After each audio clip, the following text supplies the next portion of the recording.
David Aragona and Craig Milkowski are taking a look at the DRF Saturday Race of the Day. It is race 9 at Keeneland, the Grade 2 Raven Run Stakes for 3-year-old fillies going 7 furlongs on the main track. And Craig, we've got a pretty talented group of 3-year-old filly sprinters lined up here, led by the number 7 Alva Star, who has done little wrong in her career, not finishing out of the exacta in 5 career starts, and she's coming off a big victory in the Prioress. She looks like the deserving 2-1 morning line favorite. Yeah, I would agree, but I don't think it's going to be an easy one because, as you said, it's a deep field. There's several pretty strong contenders, in my opinion.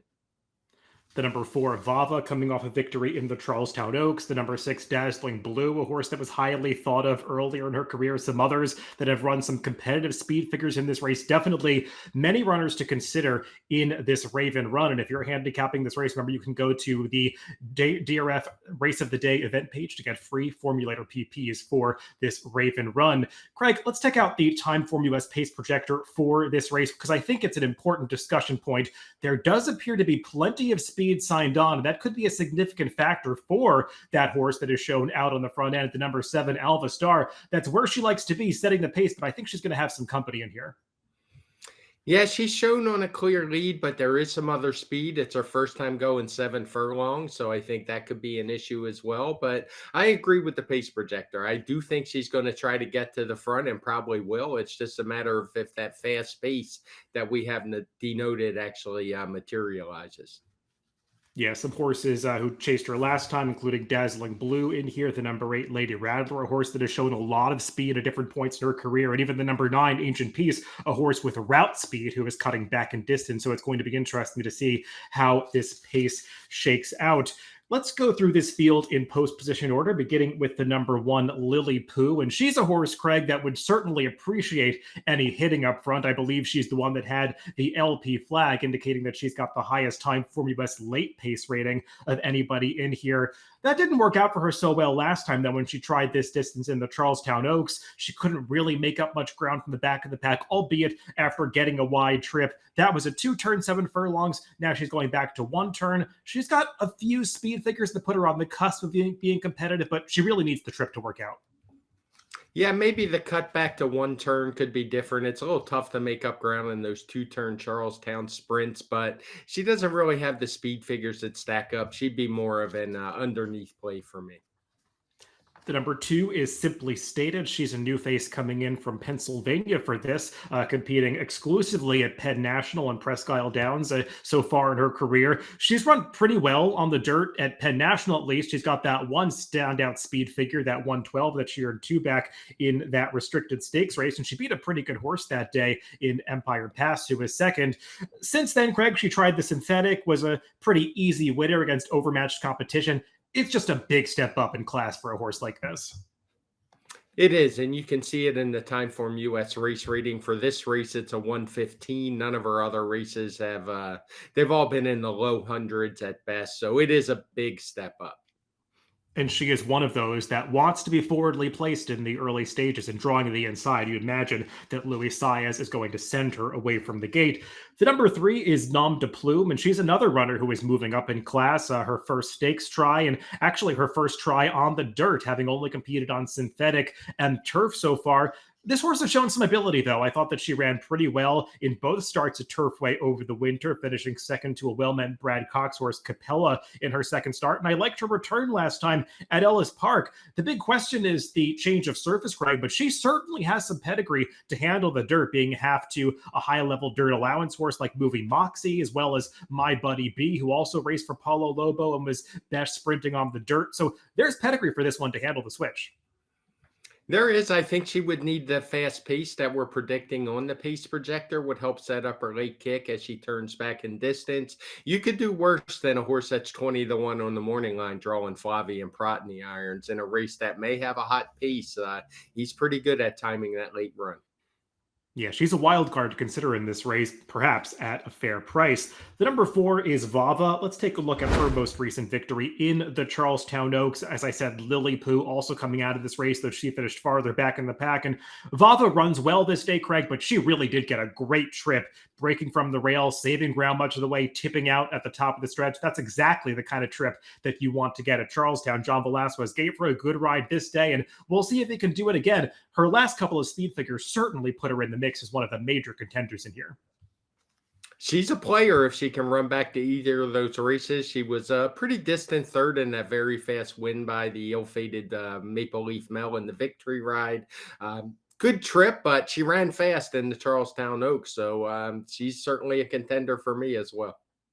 And she is one that can come from mid-pack, a closer that doesn't need to be that far back in the early stages. So it definitely seems like this pace scenario could suit Vava. Another horse who could be coming from off the pace is the number 5, Apple Picker, but she's got more to prove than Vava does. We're going to take a look at her most recent victory here at Pimlico, where she closest from off the pace to get the job done for trainer Brittany Russell. And she looked good this day, Craig, but she's going to be taking a big step up in class, and we hadn't necessarily seen this kind of speed figure performance from her in the past. No, and similar to her, to Simply Stated, she's just coming out of much weaker races with a lot lower race ratings. And also, I mean, she did come from off the pace. Her last 3 races, she hadn't had a lot of speed, but 2 of her 3 wins have come wire to wire. So she's a bit of a wild card pace as far as the pace sets up for me too.